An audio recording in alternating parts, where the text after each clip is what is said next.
Donc ça s'est passé, ça, entre le 18 et le 21 août, ou le 22 août, ce machin-là. Oui. Hein? On est bien d'accord. Bon.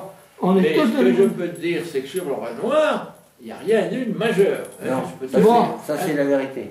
Oui, oui. Ah oui, oui.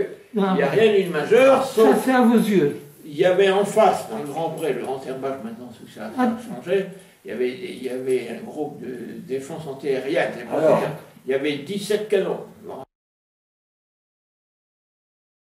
Voilà, alors il y en avait aussi au Mont, tu sais, les monts. C'est chez toi, hein? Oui, qui était chez nous, les Carmen, en face de l'église, là on voit Oui. Ben là il y avait des batteries antiaériennes aussi. Ah bon, oui, oui, tu vois. Et il y a eu, alors ça c'est le 19-20, samedi, dimanche, il y a eu des lance-roquettes qui étaient dans le petit terre, le petit pré, qui tiraient chez la route de Livaro train, qui harcelait. Oui, et puis ça s'est arrêté d'un seul coup, tout ça. Oui, parce qu'ils ont été liquidés par l'aviation. Oui, ceux-là, ils sont partis d'eux-mêmes, hein, parce que si l'aviation s'était mêlée, les airbags auraient été trouvés de bombes, hein, des trous de bombes. Ils sont partis d'eux-mêmes, ils ont tiré, ils ont tué la 48 heures. La PCR sur les rencontres. Oui, ça, on a été la voir. Pardon? Ma mère, mon frère, et puis moi, on a été la voir. Ben oui, parce que ils ont foutu le temps, parce qu'ils sont venus les mitrailler, et puis il y en a... On a même trouvé un éclair d'obus dans la salle chez mes parents. La fenêtre était ouverte, et il y avait un petit éclat. Ouais. Après, il n'y avait personne dans la salle avec moi. On a été les voir. Ah bah c'était grillé, hein, il n'y avait rien du tout.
Les Polonais, après, sont venus, je ne sais pas par où, par là. On était ensemble après, là.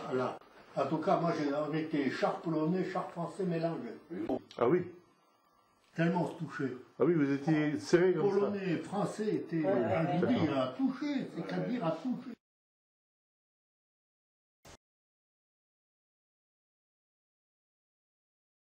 Je sais pas si j'aurais, mais attends. Si, je suis en plein dedans. Ça y est. Ça y est, prise. Là. On va revenir, c'est sur ce passage bien précis où vous vous êtes mis sur le plateau et vous avez retrouvé les Polonais. Oui. Parce que ça, c'est vraiment inédit. Ah, on se retrouve derrière la chenille. Je peux vous dire que les chenilles se touchaient. Ouais. Il était impossible à un gars, à moins de faire le tout tour d'un côté de l'autre, il ne pouvait pas passer derrière, devant. Oui, mais au total, il y avait une vingtaine de chars, schématiquement. 17, à mon avis, 15-17 de Polonais. Et 7 de nous, ça fait 24, 25. Oui. Et nous, un peloton et demi. De Montal a dû récupérer les chars qui restaient de ce peloton. 25 chars, ça fait il faut 60, schématiquement 70 mètres pour les mettre côte à côte. Oui. Donc le plateau, il fait largement 70 mètres. long. Ah oui, oui. Mais Par contre, il n'est pas, immensément grand. Hein. Et par contre, vous avez, à partir de ce plateau qu'on peut situer sur la carte, un apic qui vous permettait bien de viser Chambois, oui. etc., toute la zone. Oui, mais enfin, on tirait dans le creux en face. Dans le creux en face, c'est-à-dire direction Nauf. Comme ça. Ouais, entre Coudéard, schématiquement, et Saint-Lambert. Ça devait être l'axe. Non, ça tirait. Ben, je vous dis quand même, était. Ah, mais complètement, oui, complètement position 0, d'accord. C'est clair. On sait où est passée la deuxième DB. On a la réponse à la question. Hein. On était bien présent. On a la réponse à la question. On n'était pas nombreux, mais on y était là. Mais vous étiez là. J'ai toujours dit, moi, Cornell et la D16, on n'y a pas mis les pieds. Non, mais vous étiez juste au-dessus. Ah oui, ça, d'accord. Vous étiez en position dominante, et surtout, vous avez rencontré... Non, mais ce qui est important, que vous ayez été à 100 mètres près, là ou là, oui. Qu'importe, la vérité, c'est que vous avez rencontré là-bas les Polonais, que vous êtes mis en ligne pour tirer... Ah ben, on était... Vous êtes mis en ligne, donc c'était c'est la première fois que je voyais des chars qui se touchaient. Vous avez deux unités combattantes qui se sont coordonnées pour tirer ensemble. Excusez-moi, c'est quand même un acte de guerre bien précis. C'était un peu bon. Le positionnement là, pour la nuit. Donc en réalité, là-dedans, vous avez les régiments dans lesquels vous avez ceux que vous avez. Et alors ils sont remontés. Eux, ils sont remontés. Et nous, on est descendus. Et voilà. Le mouvement d'ensemble est clair. Et puis votre témoignage est précis parce qu'on était là. Oui, on était là à telle heure. À quelle heure aussi?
ces 3 jours qu'on a pu passer, on ne peut pas oublier ça. Oui, c'est clair. C'est pas croyable, voir ces gens mourir de toutes parts. Vous voyez, je me souviens avoir vu passer dans la cour 2 chevaux. Il y avait encore une espèce d'attelage, mais il n'y avait plus de charrette derrière eux. Les pompiers, c'est comme des fous. Et je me pose encore la question, puisque je les ai vus rentrer dans la cour, mais où ont-ils pensé? Ils ne pouvaient pas descendre dans le chemin par derrière, c'est pas possible. Et je ne sais pas, je ne sais pas si on a vu ces lettres.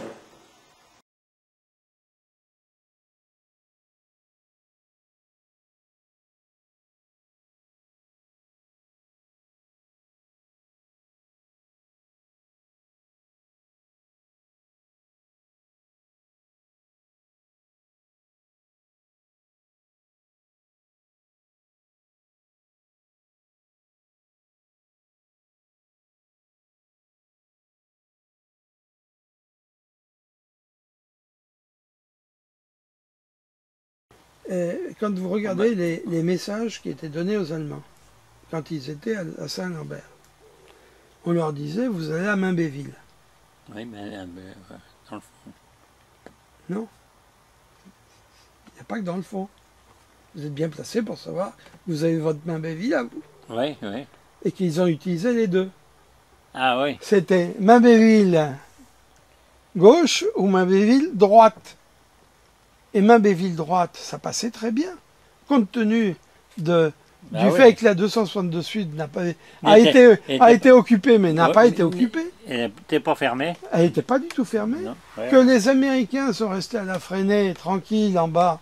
Donc entre l'Aigrefin... Ils ont monté le petit chemin, là. Mais, on a un petit chemin, là. Oui, mais naturellement. Que je peux faire voir à tout le monde. Non, mais... Ils montaient par là. Mais ils montaient par là, mais puis il y en a eu beaucoup. Et il y a eu Auxerre qui est passé par là. Ah oui, c'est possible. Et Auxerre est arrivé chez Boulard. À Survie. Oui. Et ils sont passés par là. Et je suppose que le nombre d'évasions de ce côté-là est beaucoup plus important que de l'autre côté, vers Camembert. C'est certain. Donc, et alors, on n'en parle pas. Mais cette histoire des 2 Mainbéville, qui n'est pas connue, non, oui, elle n'est pas du tout connue. Hein. Maintenant, ça y est, pour moi, c'est éclairé. Mais il y avait 2 Mainbéville, et on disait, vous allez à Mainbéville. Mais on oubliait de préciser, ou tout du moins, derrière, dans la reprise des informations, tout le monde s'est appuyé sur le Mainbéville. Dans leur code, ils ne voulaient peut-être pas le dire non plus, les Allemands. Je sais pas. Parce que quand c'est décodé, on. Oui, non, mais toutes les façons, eux l'ont compris où ils allaient. Hein. Donc c'est clair et net. Et je suis. Bon, quand on regarde les tracés, ils montaient à. Comment ça s'appelle, Encourt, et retraversaient sous l'Aigrefin et direction Mainbéville. Voilà. Et Survie. Et Gacé. Voilà. C'était clair et net. Alors, il n'y avait pas que Vimoutier. C'est vrai que Vimoutier, il y avait un centre de ravitaillement essence et alimentaire.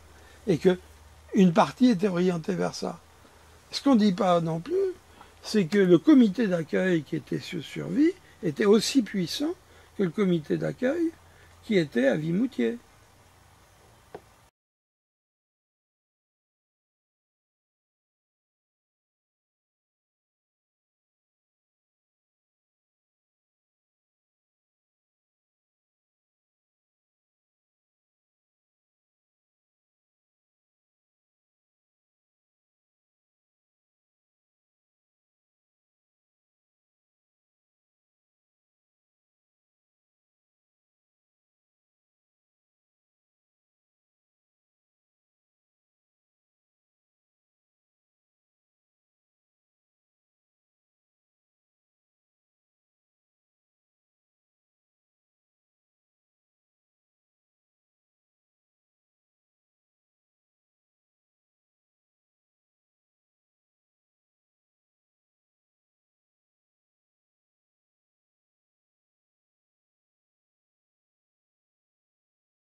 chantant, jamais ils ne s'attardent. La victoire n'attend pas, et chacun les regarde, saluant chapeau bas. Division de fer, toujours souriant, les gars de Leclerc, en se chantant, et vive la deuxième.